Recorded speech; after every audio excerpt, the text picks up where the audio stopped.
Integration tables. So there's all these tables. Oops. Jeez. Sorry. Feels like a comedy of errors today. Okay. I'll also brighten that up just a little bit. Is that fairly visible over there? I can't quite tell from there. Okay. So there's this whole like section on integration tables where they give you all of these formulas of things and then say, great, here's a problem. Go look in the table and try and figure out what to do. So, and I had this here. One second here. There we go.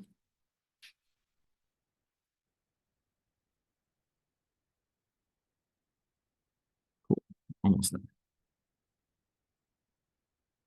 Sorry, I always forget that my connection is not as good here as it is in my office. I'm like, let's look at some examples of this. So let's say I wanted to find something like, I wanted to do the integral of square root of x squared minus 9 over x, which is not something we have the tools to do. So what I would do is I would look in my table here, and I'm going to try and make this more visible for everyone to see. Yeah, that should work out. Cool. So let's grab this and bring it over here. So here is our table. And can you see that okay? So I'm looking for a formula that looks like that.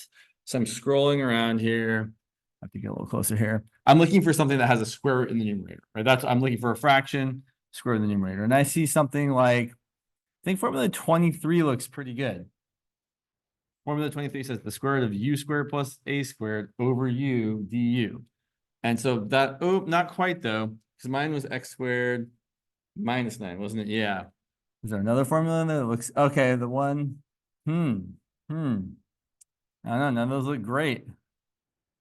I'm a little disappointed about that. How did I pick a problem that doesn't have a good, like it's in the book, it's in the section. Oh, did I write the wrong thing? I did write the wrong thing. I apologize. I wrote this slightly wrong. It should be square root of x squared. Oh gosh, sorry, I'm all over the place. I'm trying something new and it's a little bit challenging. So it should have been over x squared. Sorry about that. It should be square root of x squared minus 9 over x squared. So now if we look back at our table here, it looks like it should be formula 24. The square root of integral of the square root of u squared minus a squared over u squared is going to be that. So here we're going to pick our u equal to x and our a equal to 3. I feel like this one's a pretty straightforward choice, right? The formula tracks very well with something that's already in there. Let me write this down. And then we're going to use that formula. And I'm just going to use it from my book here because I have the book right here. I can write it down. That's formula number 23. Which says that, sorry, there's a lot to do here. Did I say 24? Yeah, I did. Sorry, you're right. 24. Thank you. Also, someone asked me about some of the solutions in the book over email, and like there were a couple solutions in the book where they used the right formula, but they wrote the wrong formula number. So you should just look at the formula they're using, and if it looks like the wrong formula, they're probably just accidentally wrote the wrong thing. But here, formula 24 says the integral of the square root of u squared plus or minus a squared over u squared is equal to the square root of u squared.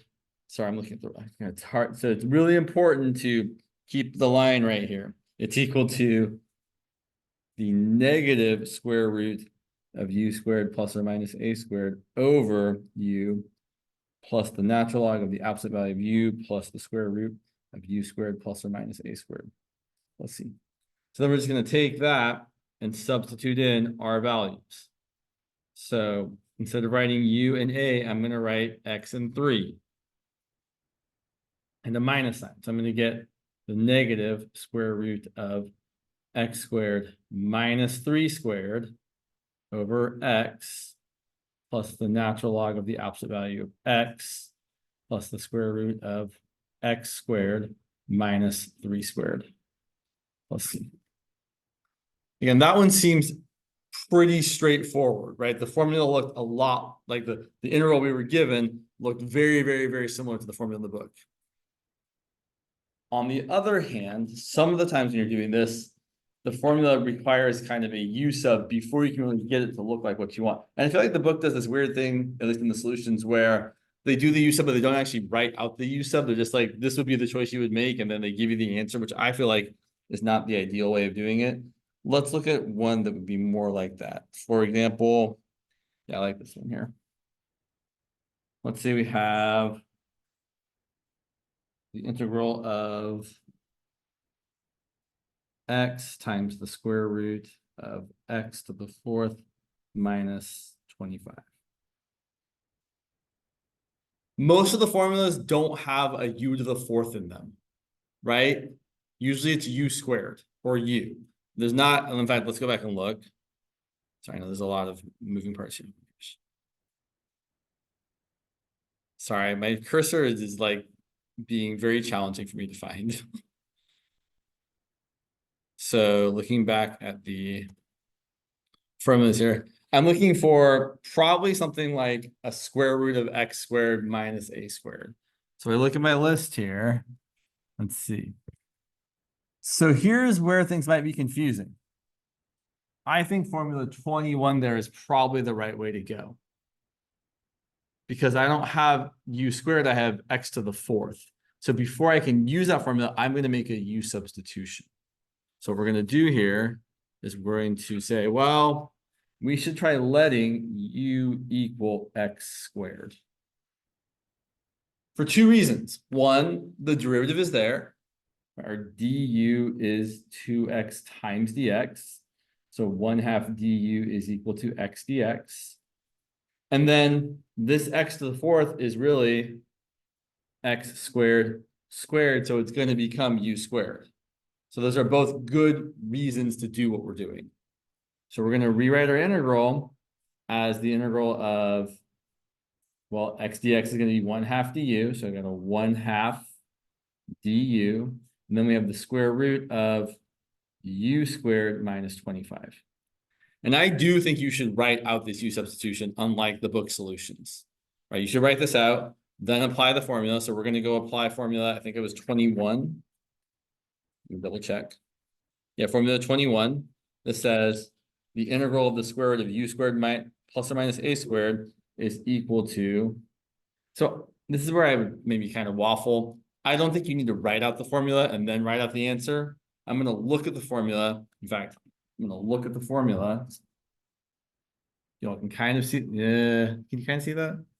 21. I'm looking at formula 21. I'm just going to write out my answer. So my u is u. My a is 5. I've got a minus sign.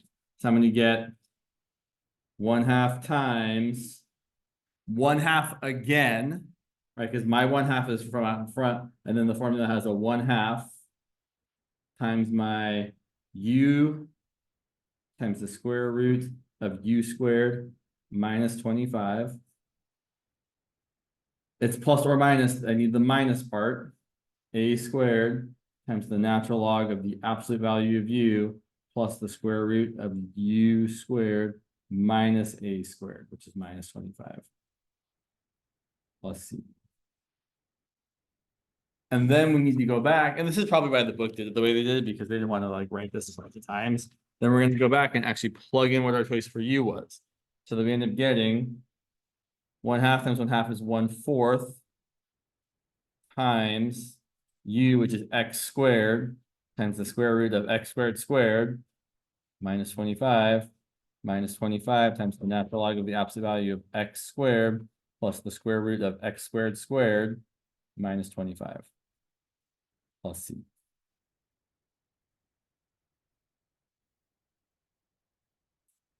You can certainly skip writing out with the u's if you really want to, if you know you can just put in u equal to x squared for all those. But to me, that seems like a lot to keep track of at once, so I probably wouldn't do it that way. So the hard part about these problems is really just identifying which formula to use. Sometimes it's straightforward when it looks a lot like it, but sometimes you do have to do a u substitution first. I'm trying to see if there's any other ones here that look kind of reasonable to attack. No, I think not. Yeah, I feel like really, as with a lot of math, the best way to figure this part out is to practice it.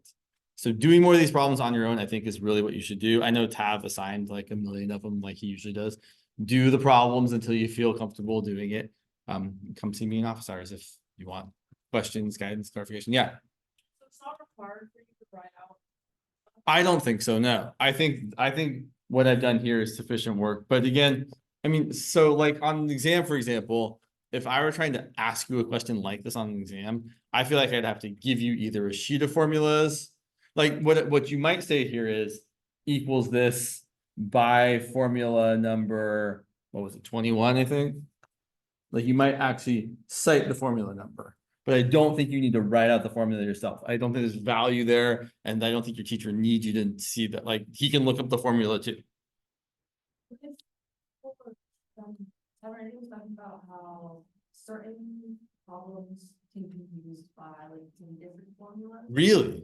Yeah. Like, interesting. some of them are like simple down for you depending on like. Okay. If in the case you use like to the most difficult one. Yeah. It's not simplified. Uh-huh. How would you go about it? I'm not exactly sure like what would be exemplary of that. Like, do you have an example?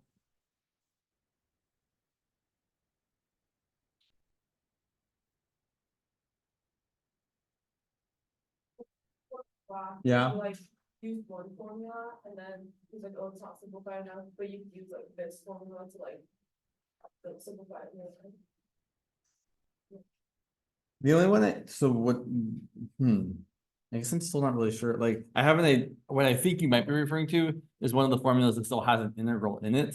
Yeah, it was the 45, 44, and 43. Okay. Wait, 45. I don't have a 45 and 44. What's going on? Sorry, one sec. Gosh. Let's see here. Is it in here? Maybe so. I will also say I do have an older version of the textbook here. So Go with the natural log. So like the natural log of u to the n. Natural log of u. Sure. Why don't you tell me the problem? So sure, that'd be great. Thank you so much. Okay. Sure. So he was doing the integral of the natural log of x cubed. And so I will point out, this is a problem you can do without a formula. You can do, it's not nice, but it is doable by repeated integration by parts. It's gross. You would so just as a FYI, I'm sorry, you can't see what I'm writing. One sec. Let me do this. Let me be smart about how I'm trying to do this here. Maybe smart, maybe not. Let's do that. So you could do this by letting u equal the natural log of x cubed and dv equal dx. It's not pretty because after your first iteration, you have the integral of natural log of x squared, and then you have to do it again, and then you have to do it again. So you have to do integration by parts 3 times here. So it's definitely, I think, better to use a formula, but sometimes you don't have formulas. So the formula he's referring to here is that formula number, at least in my textbook, it's formula number 43, which is that the integral of the natural log of u to the nth power is equal to u times the natural log of u to the nth power minus n times the integral of the natural log of u to the n minus 1 du. Which is called, I think it's called like an integral reduction formula, where you're basically using this formula to get a simpler integral. So let's do it here, where our power is clearly 3. So our n is 3, and our u is just x. So the integral of the natural log of x to the third, according to our formula, should be 3 times the natural log of x cubed minus 3 times the integral of the natural log of x squared. And then for this other formula here, we're going to do it again. Now for this formula, for this integral of the natural log of x squared, same formula, except now our n is equal to 2. So now we do have to be a little bit careful here. We're gonna get 3 times the natural log of x cubed minus 3 times the entirety of the next formula we're about to write. So this minus 3 is going to distribute to all of, let's see. So it's going to be 2 times the natural log of x squared minus 2 times the integral of the natural log of x. Interesting. So now here's the question. Can we use this formula on the integral of the natural log of x? Don't think so. Maybe, I don't know. That seems weird.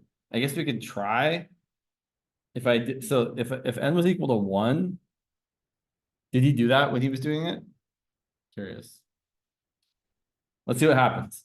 I would get x times the natural log of x to the first minus 1 times the integral of the, yeah, this will work just fine. The natural log of x to the 0th power is just 1. And the integral of 1 is just x. And that is the integral of x of natural log of x. So that does work out just fine. It's just a little bit weird when the formula gets down to n equal to 0. So this would totally work. You get 3 times the natural log of x cubed minus 3 times 2 times the natural log of x squared minus 2 times the integral of the natural log of x, which is going to be x natural log of x minus x. So here we're just repeatedly applying the same formula. But you're right. We can't leave our answer unless we're told we can, with there still being an integral in there. You have to keep applying the formula until you get to a place where there's no longer an integral. And then we could simplify this a little bit. We could say this is 3 natural log of x cubed minus 3 times 2 is minus 6 natural log of x squared minus 3 times minus 2 is plus 6 times x natural log of x minus x. And then you can distribute the 6 there and get, I don't want to write it out, but you get 6x natural log of x minus 6x at the very end. So our final answer, which I just said I didn't want to write up, but I'm going to write out anyway, is 3 natural log of x cubed minus 6 natural log of x squared plus 6x natural log of x minus 6x. Let's see. It's kind of funky.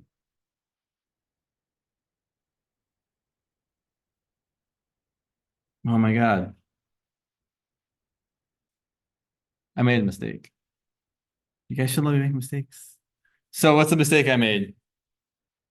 I missed the u here. You see that? How here I should have 3x times the natural log of x cubed minus 3 times this integral here.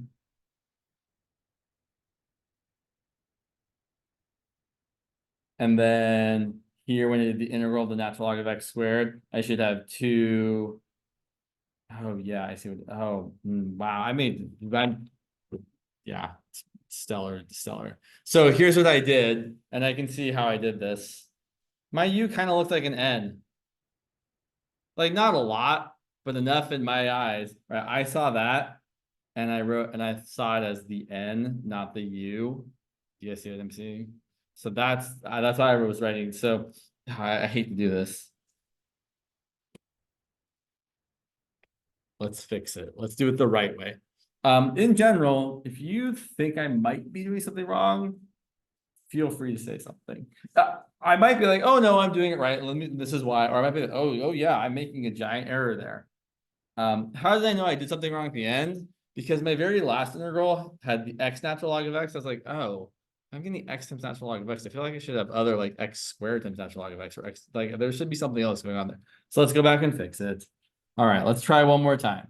So we're still using this lovely formula here, but that's a u, not an n.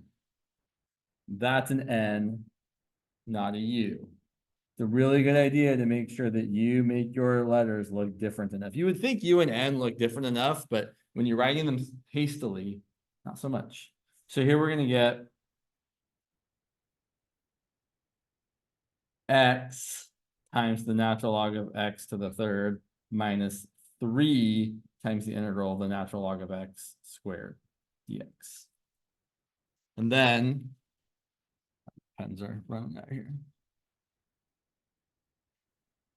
Not you. Then we're gonna get x times the natural log of x cubed minus 3 times, and then we're gonna throw that formula. So for the natural log of x squared, we're gonna get x times the natural log of x to the second minus 2 times the integral of the natural log of x to the first. Distribute the x natural log of x cubed minus 3x natural log of x squared minus 3 times minus 2 is plus 6. And the integral of the natural log of x, we could throw the formula out one more time and get x natural log of x minus x. And then finally, if you distribute that 6, the x natural log of x cubed minus 3x natural log of x squared plus 6x natural log of x minus 6x plus c. That looks much more correct. So, like I was trying to say, these formulas, sometimes you have to apply them repeatedly because you still have an integral. Basically, if you still have an integral, you're not done. Okay. Let's go ahead and has Tab talked about improper iteration yet? With like infinities and stuff? Cool. I know there's also the trapezoid method, but I don't think they're, so we'll do improper for a bit, and then if we have time, we'll talk about trapezoid. If not, we'll talk about trapezoid on Thursday. Just because I know that the Lee people do have an exam tomorrow, and so I would love for them to get to see some of the improper stuff. Let's talk about improper integrals.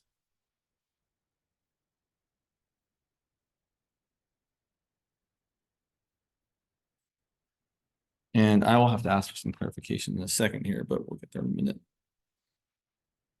Sorry, one sec. Go away. Oh, I can do that. That's smart. Sorry. Cool.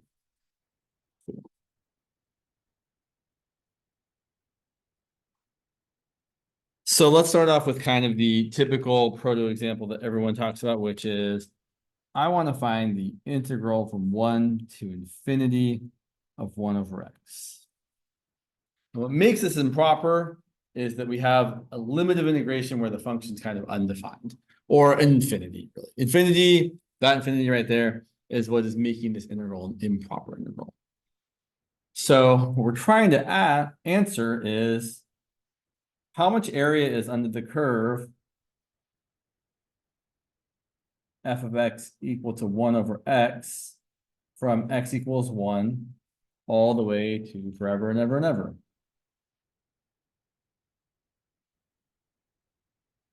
And the idea here is that instead of actually just doing the integral and plugging in, we're going to say, well, we're going to look at this. We're going to look at the integral from, you can do, using t or b are pretty typical choices to put in place of the integral. Sorry, in place of the infinity. We usually often use a b for an upper limit and an a for a lower limit. So we're going to look at this integral instead.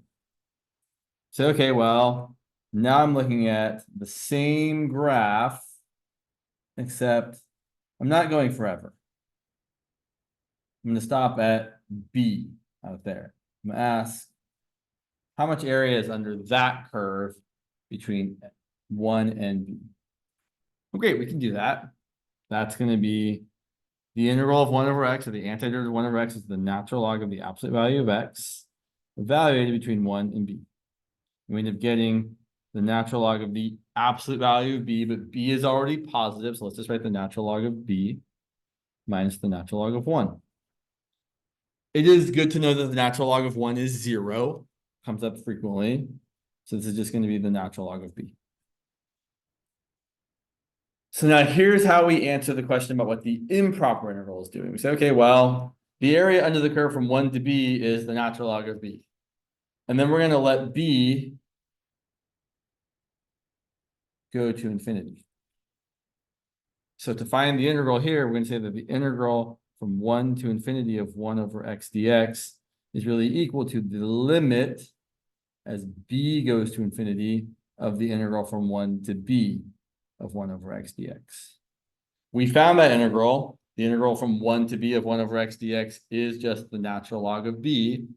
So now it's going to be the limit as b goes to infinity of the natural log of b. And now we have to ask ourselves, what happens to the natural log of b as b gets really, really big?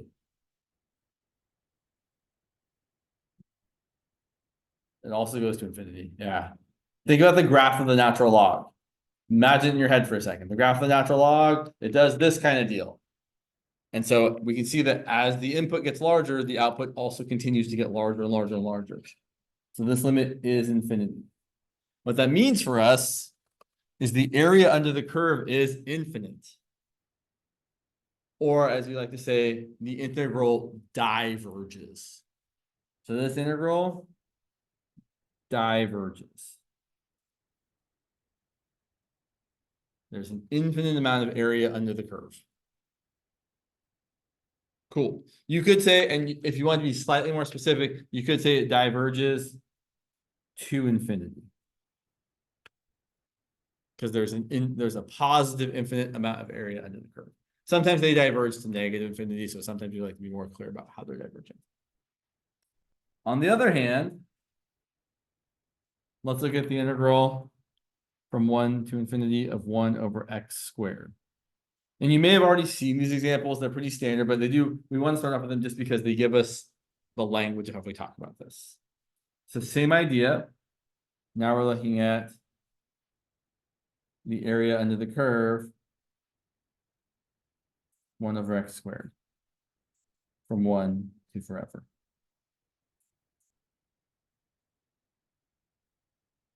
And I'm going to do this one how I would normally do a problem like this, which is instead of like doing the integral from 1 to b first, I'm just going to set it up in the typical way, which is whenever we have an integral where you have an infinity as one of your limits of integration, you're going to immediately rewrite it. You're going to say, okay, great. This integral from 1 to infinity of 1 over x squared is equal to the limit as you can really pick any letter you like. Some people pick t, some people pick z. I often pick b for an upper. Limit as b goes to infinity of the integral from 1 to b of, let's also rewrite 1 over x squared so that it's easier to anti-differentiate. Let's write it as x to the negative second. And then we just kind of pretend like that limit isn't there and treat the rest of it like we normally would. I'm still going to write the limit every time. I'm just going to kind of ignore it until the end. So I'm going to integrate x to the negative second. I'm going to get x to the negative first divided by -1 from 1 to b. I'm going to rewrite that so it's easier for me to understand what's happening. So I'm still going to write the limit as b goes to infinity, but still kind of ignore it, and rewrite this as -1 over x from 1 to b. We're going to plug in the limits of integration. So then we're going to have -1 over b minus -1 over 1. You might rewrite that before you take the limit.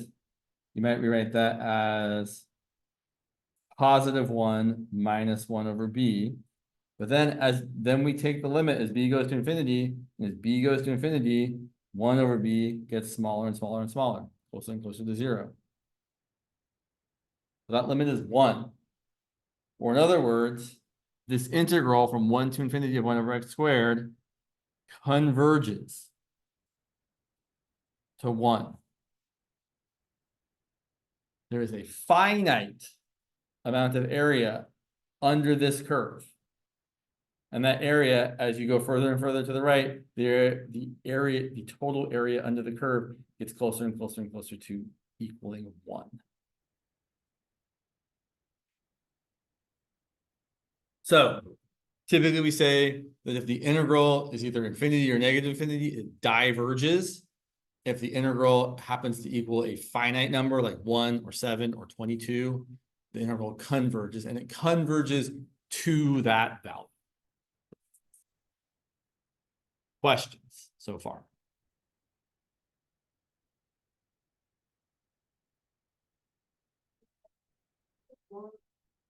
Because the natural log of 1 turned into 0, we just left the natural log of that line. Well, but even if so I'll just point out, even if this integral had been from say 2 to infinity, so that's a good question. Let's say we had to do the integral from 3 to infinity of 1 over x dx. Here's the fast work. I would write this as the limit as b goes to infinity of 3 to b of 1 over x dx. I still write the limit. It's really unfortunate that this is called a limit and these are called limits of integration, but that's the language we have. So there's limits all over the place here. The integral of 1 over x is the natural log of the absolute value of x from 3 to b. We plug in, we get the limit as b goes to infinity of the natural log of b minus the natural log of 3. I've dropped the absolute value here because both 3 and b are already positive, so I don't need the absolute value symbol. Now, natural log of 3 isn't 0.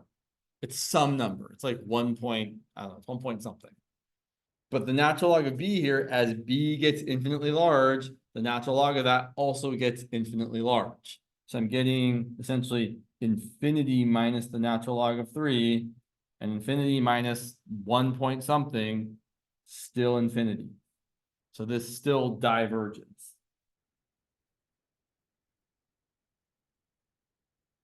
Does that clarify your question? Then on the other one, we have 1 over b. So because the natural log of b just continues to get bigger, but so a fraction in this case wouldn't get bigger. Correct. We're left with the number which.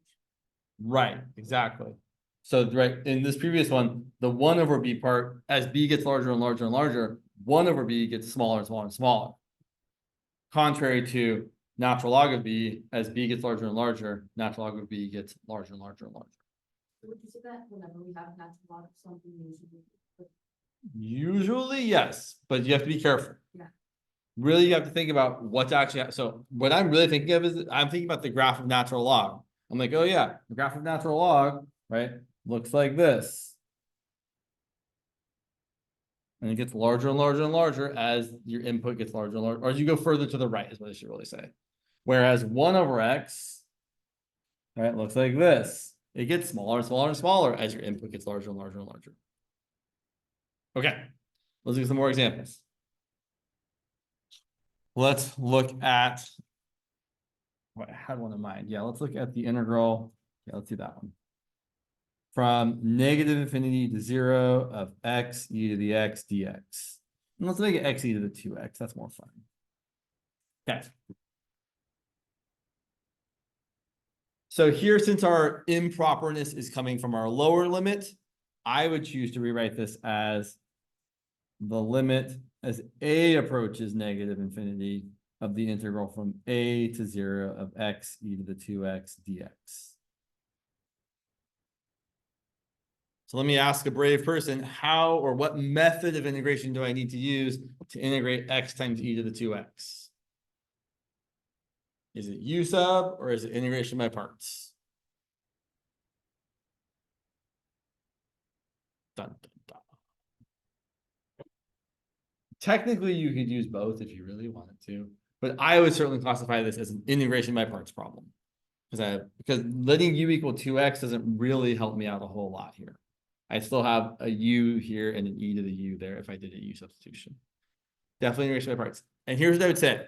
For improper integrals where you have this whole limits of integration stuff that doesn't go away, if your integral is more complicated than just like knowing what the antiderivative is, like in the previous two problems, I would do the indefinite integral, the antiderivative, off to the side. So off to the side here, I'm going to do the indefinite integral of x e to the 2x.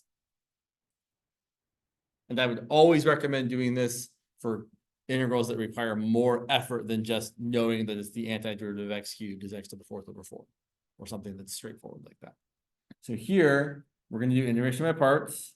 We're going to let u equal x, and dv is going to be, what are the two little words I like to say there?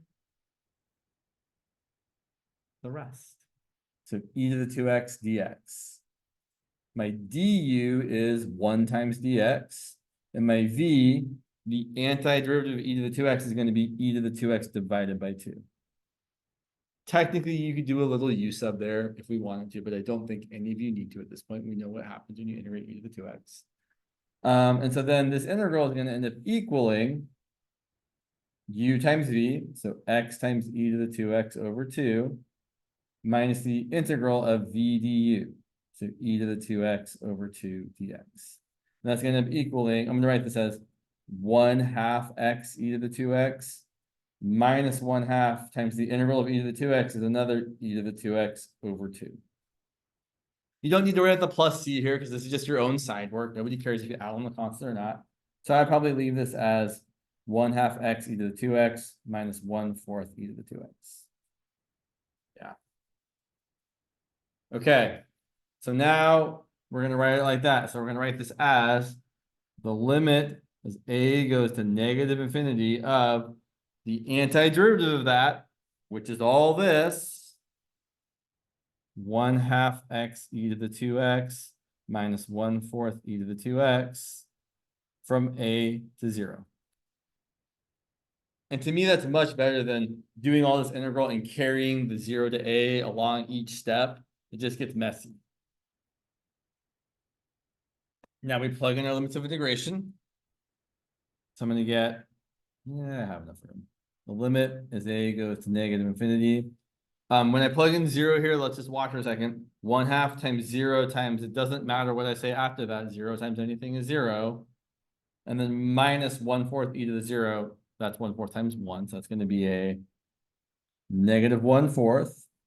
Minus, when I plug in a, I'm going to get 1/2 a e to the 2a minus 1/4 e to the 2a. Ish. Okay, let's just show that minus sign and see if we can figure out what's going on here. So the limit as a goes to minus infinity of negative 1/4 minus 1/2 a e to the 2a minus, sorry, plus, because I distributed the minus sign, 1/4 e to the 2a. All right. As a goes to negative infinity, what happens to 1/4 e to the 2a? So think about the graph of e to the x. If x is going to positive infinity, e to the x is really big. But if x goes to negative infinity, e to the x gets really, really close to 0. Or if you prefer, and I kind of do prefer, I would rather rewrite this in a way so that my exponent was positively large. Here, I have e to the negative infinity, essentially. And I never find that easy to think about. That's me personally. Maybe you do. Maybe you get e to the negative infinity 0 all day. But I think it's easier to rewrite this in the following way. The limit as a goes to negative infinity of negative 1/4 minus, I'm going to write this as a fraction, a on top and 2 times e to the negative 2a on the bottom. Similarly here, 1 on top over 4 times e to the negative 2a on the bottom. Now, here's why I'm doing this. Now in the denominator, I have e to the negative 2 times negative infinity. Or in other words, e to the positive big number. E to a big number is a big number. 1 over a big number is going to 0. That's the way I like to think about it. The reason I'm doing that really is to look at this part here. This part here is especially confusing. The top is going to negative infinity. The bottom is going to positive infinity. Right? You have e to a big number. What's infinity divided by infinity?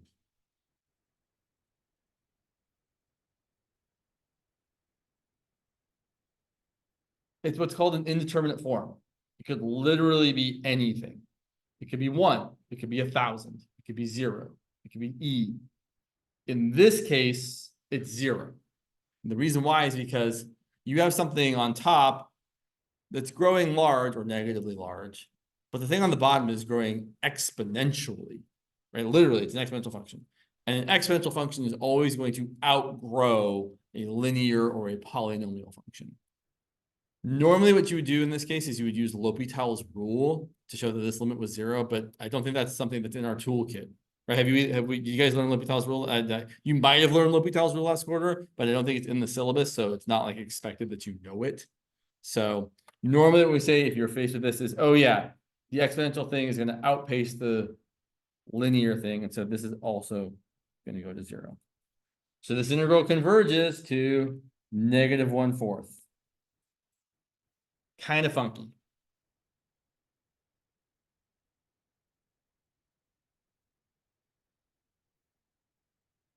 Okay.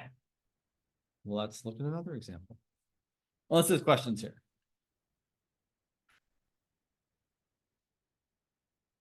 I should ask you all a question in a minute here. Yeah. Let's get one that looks kind of similar, but is actually very different. Let's look at the integral from -infinity to infinity of, yeah, I guess that's fine. Yeah. Do that. Sure. X e to the x squared. Is that what I really want? I feel like it's not what I really want. Let me double check. No, x e to the -x squared. Okay. So when you see an integral like this, where both of the limits where basically if you have more than one problem, you can only deal with one problem at a time. So if your integral has two problems in it, you have to break it up into two integrals that each have one problem. So I'm going to break this up as the integral from -infinity to pick any point you want between them.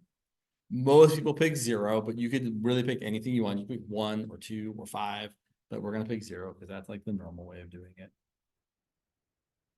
So we have the integral from -infinity to 0 of x e to the -x squared plus the integral from 0 to, excuse me, infinity of x e to the -x squared.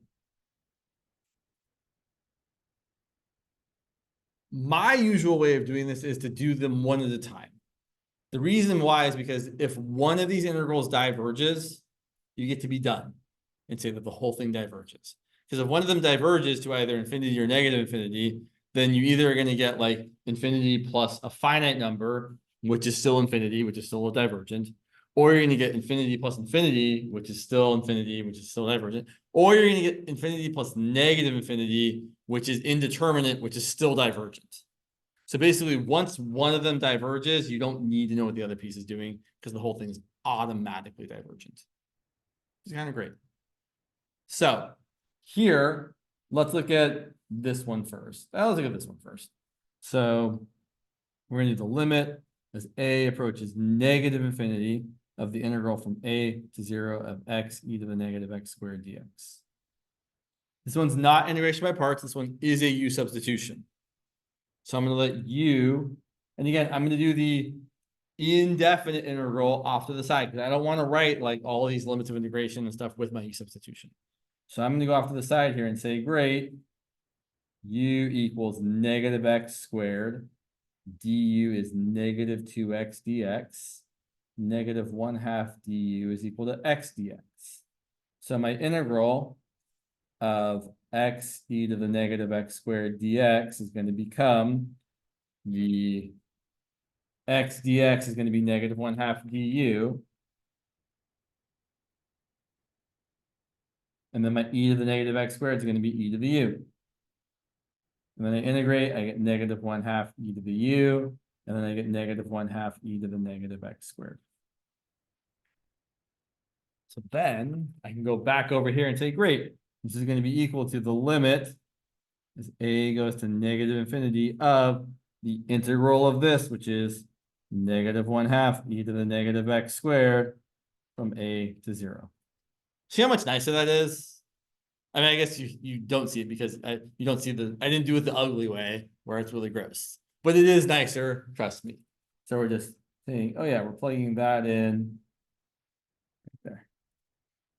And then we plug in our limits of integration and we get the limit as a goes to -infinity of -1/2 e to the 0 minus -1/2 e to the -a squared. -1/2 e to the 0 is just -1/2 plus 1/2 times. Okay, so let me ask you all, what's happening here? A is going to -infinity and have e to the -a squared. So do I have e to the -infinity or e to the positive infinity? Oh, negative squared. Well, the negative squared is happening first, so it's negative. So the negative infinity squared is infinity, and then it's the negative of that. So it's actually a negative infinity. So we have a 1/2 e to the negative infinity, but e to the negative infinity is getting closer and closer to 0. Right? Again, we're thinking about the graph of e to the x, and we're looking at the left side of that graph getting closer and closer to 0. So that's going to be negative 1/2 plus 0, which is negative 1/2. If you like, and I do like, you could also think of this as 1 over e to the infinity, which is 1 over infinity, which is 0. Okay, so bummer, it didn't turn out to be divergent, so we actually do have to do the other half. So then the other half, we're going to do the limit as b approaches infinity of the integral from 0 to b of x e to the negative x squared dx.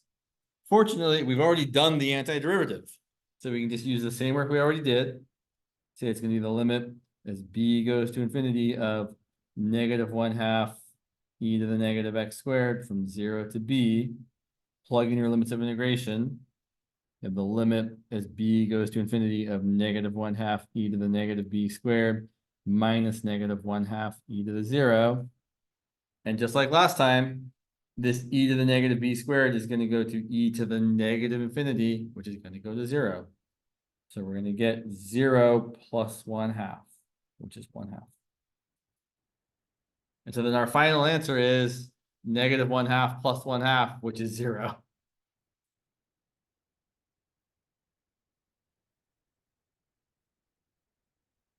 And what's graphically happening here is you actually have an odd function.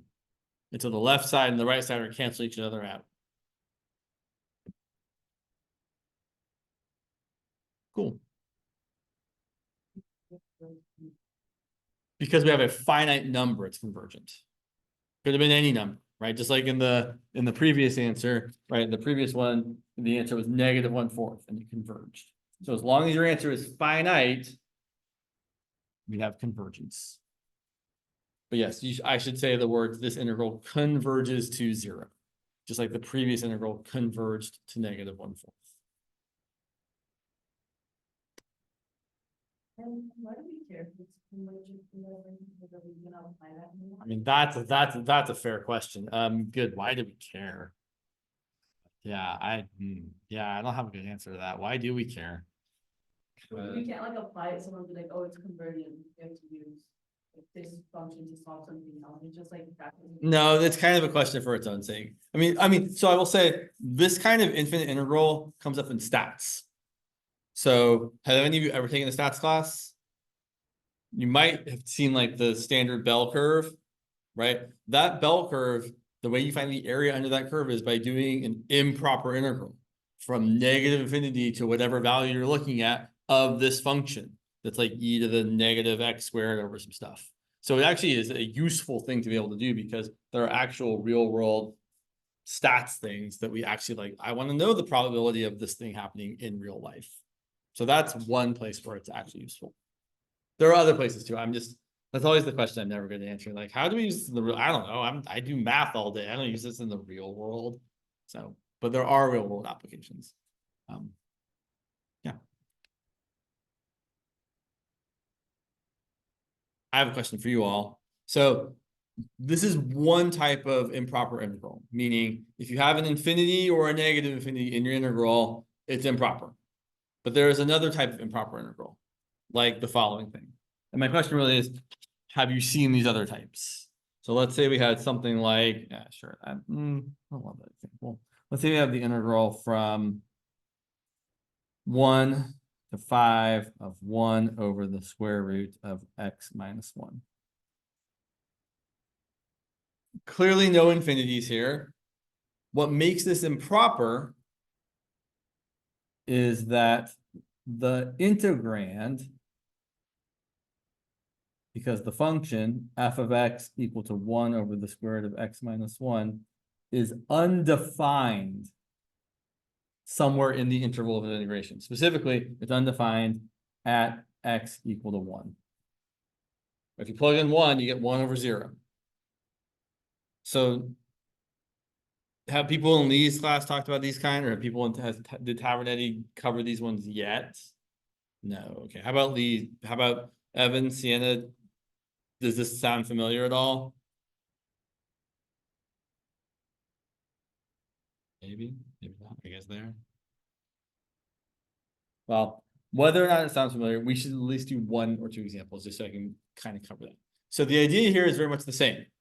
Just like infinity was a problem, here one is a problem. And whatever your problem point is, gets replaced by some placeholder letter. So I would rewrite this integral from 1 to 5 of 1 over the square root of x minus 1 as the integral, as the limit as a approaches 1 of the integral from a to 5 of 1 over the square root of x minus 1. Now, technically, there's one other small tiny thing I should do. If I'm between 1 and 5, which side of 1 am I on? If I'm between 1 and 5. Am I on the right side of 1 or I'm on the left side of 1? I'm on the right, right? Because they're all numbers bigger than 1 if I'm between 1 and 5. So if I'm on the right side of 5, well, then I can only be approaching 1 from the right side of 1. It's not a huge deal, but technically you couldn't approach 1 from the left here, because if you pick numbers smaller than 1, then you'd be taking something smaller than 1 minus 1, which is a negative number, and we have a square root of a negative number, which isn't real. So here we really should be approaching 1 from the right-hand side. Again, not a huge deal if you leave it off accidentally, but you'll see your teacher do this if they're thinking about it correctly. So then I'm going to rewrite this as the limit is a approaches 1 from the right of the integral from a to 5. I'm going to write this as x minus 1 to the negative 1/2 power. And then we're going to integrate. We're going to get the limit as a approaches 1 from the right. The antiderivative of x minus 1 to the negative 1/2 is x minus 1 to the positive 1/2 divided by positive 1/2 or multiplied by 2 from a to 5. We plug in our limits of integration. We get the limit as a approaches 1 from the right of 2 times 5 minus 1 to the 1/2 minus 2 times a minus 1 to the 1/2. And then we evaluate the limit. This is going to be, let's see, 2. I don't really need it. Well, okay. 5 minus 1 is 4. So I have 2 times 4 to the 1/2 minus 2 times, if I plug in a going to 1, 1 minus 1 is 0. And 0 to a positive power is still 0. Right? The square root of 0 is 0. So this ends up being 2 times the square root of 4 minus 0, which is just 2 times 2, which is 4. So this integral converges to 4.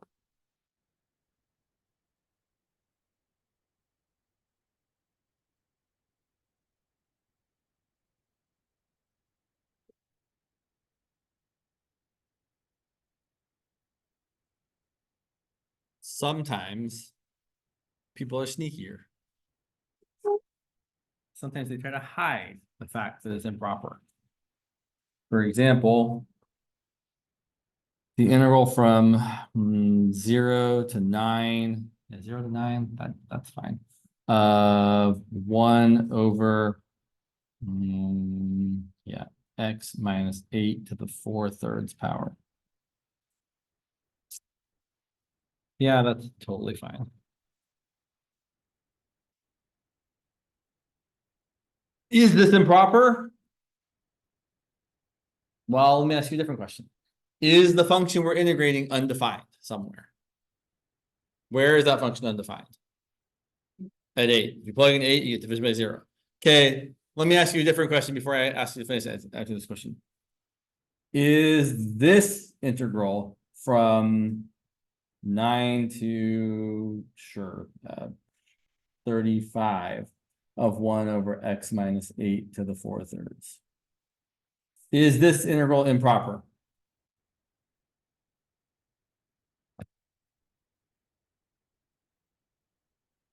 No, it's not. Even though that function's undefined, it's undefined at 8. And 8's not in the interval of integration. So no, because that function's not undefined on our interval. This one definitely is improper because this function's undefined at 8 and the interval includes the value of 8. And annoyingly, it's not one of the endpoints. So to deal with this stuff, you have to first break it up at the place where you have a problem. So we're going to rewrite this as the integral from 0 to 8 of 1 over x minus 8 to the 4/3 power, plus the integral from 8 to 9 of 1 over x minus 8 to the 4/3 power. And then if we're trying to be efficient with how much work we're going to do, we're going to deal with these one at a time. Because if one of them diverges, then we can stop and not even look at the other half. So let's look at this one here. So we're going to take this part here, and we're going to rewrite this part as the limit as b approaches 8 of the integral from 0 to b of 1 over, I should just write that as x minus 8 to the negative 4/3 power. Sorry, it's a little bit gross looking there. X minus 8, that's an 8, believe it or not, to the negative 4/3 power. And technically, if I'm between 0 and 8, 0 and 8, then I'm on the left side of 8 because I am less than 8. So I should be really doing the limit as b approaches 8 from the left.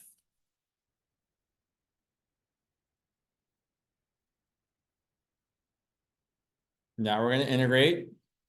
The integral of x minus 8 to the negative 4/3 is going to be, this is all the limit as b approaches 8 from the left. I'm going to get x minus 8 to the negative 4/3 plus 1. It's negative 1/3 divided by negative 1/3 is the same as multiplying by negative 3. From 0 to b. So I did my antiderivative. Still have my limit out in front. Still have my limits of integration over here. Now we plug in. So we get the limit is b approaches 8 from the left of negative 3 times b minus 8 to the negative 1/3 minus negative 3 times 0 minus 8 to the negative 1/3. Quick check. Is 0 minus 8 to the 1/3 or negative 1/3 a problem? No, it's not. A negative number to an odd root, totally fine. The cube root of negative 8 is negative 2. So negative 8 to the negative 1/3 power would be negative 1/2. But totally defined. Odd roots of any values are totally fine, positive or negative. It's when you have square roots or fourth roots or even roots that you have domain issues. Okay, so let's go ahead and do it. If I plug in b equal to 8 here, I get 0 to the negative 1/3 power. And this is, I'm going to ask you kind of a trick question here. What is 0 to the negative 1/3 power? It's not 0. But thank you for answering. I appreciate it. 0 to, so I will say, in the previous one, 0 to the 1/2 or the square root of 0 is just 0. But when you have 0 to a negative power, it can be challenging to see the fact that that's actually undefined. Because 0 to the negative 1/3, and let's actually write it out, we get negative 3 times 0 to the negative 1/3 plus 3 times negative 8 to the negative 1/3. But this 0 to the negative 1/3, remember, a negative power is really like 1 over 0 to the positive 1/3. Or 1 over the cube root of 0. The cube root of 0 is 0. And then 1 over 0 is undefined. So when you have 0 to a positive power, you're in the clear. When you have 0 to a negative power, it's going to be improper. Undefined. So this integral is improper, which means the whole thing's improper. I'm sorry, I'm using the wrong word there. Apologize. It was already improper before we did any of this. I mean, it diverges. Sorry about that. This integral, so since this piece diverges, we can then say the whole thing diverges. We don't even have to look at that other half there. Doesn't matter what that other half does. It could diverge to infinity. It could diverge to negative infinity. It could converge to 3. Any of those things still means the whole thing diverges. The only time you might have to look at that other half is if someone asks you, how does this thing diverge? Does it diverge to infinity or to negative infinity, or is it inconclusive? I don't think any of us have to worry about that though, because those are usually only web work questions that ask that kind of stuff. So I don't think that's something you need to stress about. Yeah. So if we were to only up this part question, Well, so I wouldn't have enough information to tell you, because so what I know is that, okay, so to be a little bit more clear about how this piece diverges, b minus 8, so I'm approaching 8 from the left, right? The left, right? The left, correct? Yes. So I'm a little bit smaller than 8. I'm a little bit smaller than 8, minus 8, so I'm a little bit negative. So I have a negative number to the negative 1/3 power. The cube root of a negative is still negative, but then I'm multiplying by a negative out here. So overall, my sign is positive. So this part is going to be a positive infinity. Minus something, that doesn't matter. Minus like 3/2. So this half of this integral diverges to positive infinity. This other half probably diverges to negative infinity. But oh no, it probably diverges to positive infinity. I'd be willing to bet that this diverges to positive infinity as well. And the reason I am actually willing to bet that is because both these functions are always positive. X minus 8 to the 4/3 power, that 4 up there means you're always going to get a positive thing. Same deal here. You have a question? so essentially you just plugged in a negative number. Right. I was thinking like, oh, like, no, not a negative number, a number really close to 8 from the left. So I was plugging in like 7.99999. Oh. And then getting a slightly negative number and then saying, okay, a slightly negative number to the negative 1/3 power is still going to be negative, but it's going to be a very large negative number because you're dividing by 0. But then that very large negative number is getting multiplied by -3, so it's becoming very large and positive. An easier way to see what I think was happening without doing all these mental gymnastics would be to really quickly look at the graph. Let me actually write it up before I try to show you. Maybe. Okay, cool. So if we look at the graph of y equal to x minus 8 to the negative 4/3, is probably the easiest way to type that in. Not negative 4.3, 4/3. Oh my gosh. Sometimes Desmos. Okay. So if we look at this graph, oh, we can do cool things too. Sorry, and I know you can't see it just yet. Second. So we look at that. Oh my gosh, sure, great, do your thing. Oh my God, come on. So we look at this graph, and you know what's really cool about this? You can actually give yourself a domain, right? You can go from, we wanted to go from 0 to 9. So 0 less than x less than 9. Shows you the graph there. If you really want to shade it in, you can also then give your y's, right? You can say like, I want my function, I want y to be less than that and bigger than 0.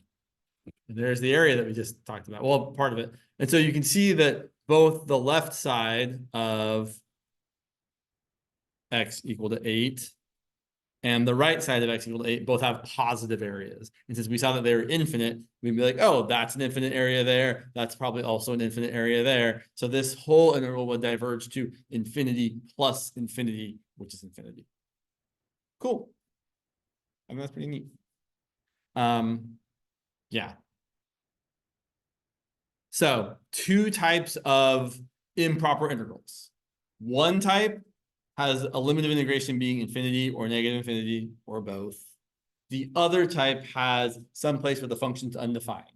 And then if you're really unlucky, someone will give you one that has both.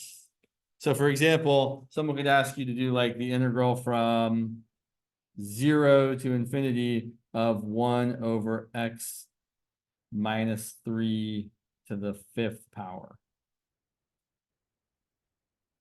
So that one is improper because of the infinity, but it's also undefined at 3. So this is real, yeah, this is straight up garbage, really, because here's how many times you have to break it up. First, you have to break it up at 3. So 0 to 3 plus 3 to infinity. But then you also have to break up the 3 to infinity one again, because 3 is a problem and infinity is a problem, and your integral can only have how many problems at a time? Just one. Each integral can only have one problem at a time. This integral has 2 problems. 3 is a problem, infinity is a problem. Infinity is always a problem. So we break this up one more time as the integral from 0 to 3 of 1 over x minus 3 to the 5th, plus the integral from 3 to pick any number you like that's bigger than 3 and less than infinity. I'm going to pick 7 for no good reason. Plus the integral from 7 to infinity of 1 over x minus 3 to the 5th. And this is definitely a time where knowing that you only have to find one of them that diverges to be done with the whole thing is useful information. So here's what I'd point out. We know that the integral of 1 over x minus 3 to the 5th is really the integral of x minus 3 to the negative 5th is really x minus 3 to the negative 4th divided by negative 4. And I do think it is worthwhile to make your powers positive. So instead of leaving it like this, I don't need the plus c. I'm going to write it as negative 1 over 4 times x minus 3 to the 4th. Now let me ask you all. If I plugged in something for x that was like infinity, would this overall value diverge to infinity or converge to something small? Good question. Yeah, if x is really, really big, this fraction is converging to 0. So here's what that means for me if I'm trying to do the least amount of work possible. I'm not going to start with this one. This one over here, if I plug in the infinity, I'm going to get convergence. And if I have a bunch of pieces, I'm hoping that one of them diverges. So don't start with that. Start with one of these ones that has a 3 in it. Because when I plug in the 3 there, 3 minus 3 is 0, and division by 0 is going to be divergence, or is going to equate to divergence. So if it were me, I'd probably do this first one and be like, okay, the integral from 0 to 3 of 1 over x minus 3 to the 5th dx is equal to the limit as b approaches 3 from the left of the integral from 0 to b of x minus 3 to the negative 5th. We already know that what the integral is. We just did it. So we're going to have the limit as b approaches 3 from the left of negative 1 over 4 times x minus 3 to the 4th from 0 to b. Some people will even skip this step and just plug in the b and plug in the 0 and not write it out like this. If we do that, we're going to get the limit as b approaches 3 from the left of negative 1 over 4 times b minus 3 to the 4th minus negative 1 over 4 times 0 minus 3 to the 4th. That's just a number, but that part there, when you plug in the 3 minus 3 is 0, 0 to the 4th is 0, and division by 0 is undefined. So this is, I mean, you could actually figure out if it's positive or negative. It's going to be negative overall because something to the 4th is positive, so it's a negative positive. That's going to diverge to negative infinity. So this whole thing diverges because we are sure that this piece is divergent, and once one piece diverges, the other two pieces are inconsequential. Hopefully no one would, it's kind of terrible when you have to break it up into that many pieces, but it's technically something someone could ask. Yeah, we have 5 or 6 minutes left. Let's not start something new. Oh yeah, we should do one of those though. Yeah. Cool. I got a problem for you all. This is a good one. So let's say we want to find the, yeah, we have enough time. I wrote down this, I came up with a good problem. I can't remember what it was. I think it was, yeah, I think it was 1 over that. I'm hopeful. 2x plus 1, was it x plus 1? I think so, yeah. And we're going to go from, sure, let's go from 0 to infinity. Okay. Clearly improper. Do I have any other problem points other than infinity? Or better question, what values of x make this function undefined? What's one of them? And what's the other one that's a little harder to figure out? -1/2. Okay, but neither of those are between 0 and infinity, so we're good to go. So we're going to rewrite this as the limit as b approaches infinity of the integral from 0 to b of 1 over 2x plus 1 times x plus 1. Now, if you see something like this where the denominator is already factored for you, that's usually a hint that we're going to be using what method of integration? Partial fractions. It's a partial fractions problem. So let's leave this up here. We'll do the partial fractions on the side. So partial fractions. So we're going to say that 1 over 2x plus 1 times x plus 1 is equal to a over 2x plus 1 plus b over x plus 1. You multiply both sides by the common denominator.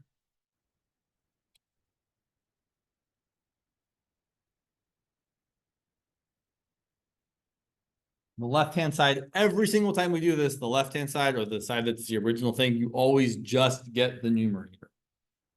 The right-hand side, you get a times x plus 1. You get b times 2x plus 1. You shouldn't have any denominators after you multiply the sides of the common denominator. And then we're going to do the smart thing. We're going to pick the convenient values of x. Even if your teacher didn't teach it to you that way, I still think it's what you should do. Unless they specifically say you have to do it a different way, which seems not very mathy to make you have to do it one way when other ways work. So if I plug in x equal to -1, I get 1 equal to a times 0 plus b times -2 plus 1. So 1 equals -b, or -1 equals positive b. Then we're going to plug in x equal to -1/2. So 1 equals a times -1/2 plus 1 plus b times 0. But right, it's b times 2 times -1/2, which is -1 plus 1. Oh yeah, that's just 0. So then you have 1 equal to a times -1/2 plus 1 is -1/2 plus 2/2, which is 1/2. And then multiply both sides by 2 to get 2 equal to a. So the integral we actually want to do is the integral of a over 2x plus 1, so 2 over 2x plus 1 plus 1 over x plus 1. All right. So for the integral of 2 over 2x plus 1, it's going to be 2. And then the integral of 1 over 2x plus 1 is the natural log of the absolute value of 2x plus 1 divided by what?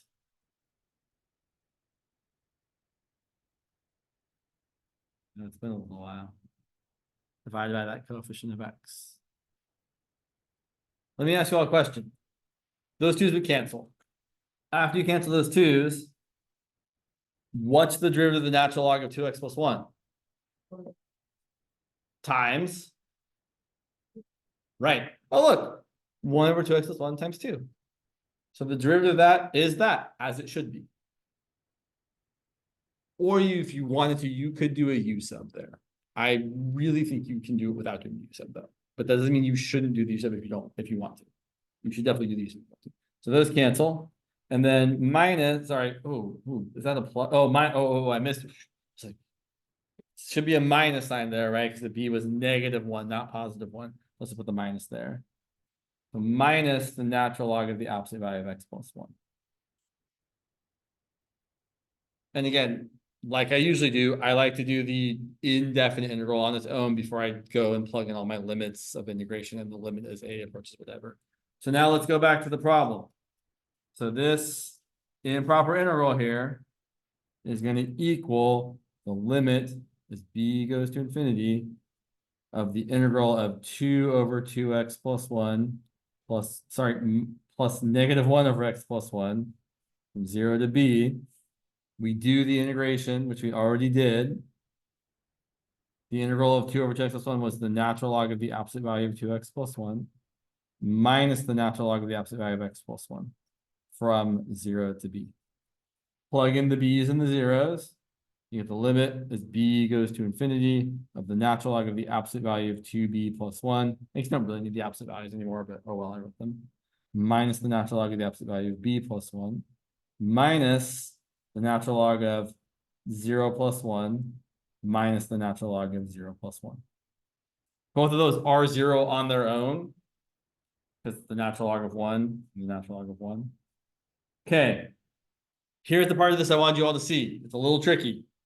You might accidentally convince yourself that this diverges. This does not diverge. This converges. Here's how. So here's how you might think it diverges. You might be like, oh, b is going to infinity. The natural log of infinity goes to infinity. And it does. But we have an infinity minus infinity. And I know I said before, infinity minus infinity is indeterminate. And usually that means it's divergent. If you have one integral that's infinity minus another integral that's infinity, then infinity minus infinity still diverges. But here, it's one integral where you have this infinity minus infinity. And so here's the trick, the thing that might come up. Use the rules of logarithms. This is going to equal the limit as b goes to infinity of the natural log of, I'm going to drop the absolute values, 2b plus 1 divided by b plus 1. And as b goes to infinity, what happens to 2b plus 1 divided by b plus 1? What's the limit of that? I know it's been a while. I know you all know this. You just have forgotten you know it. I know it's 11:52, so I promise we're almost done. Real quick, what's the limit as x goes to infinity of 2x squared plus 5x plus 1 over 7x squared minus 3x plus 2? There's a trick. You guys remember the trick? Right. If you have the height, if the degree on top and bottom is the same, then the limit is the fraction of those leading coefficients, which is 2/7. The same thing is true here.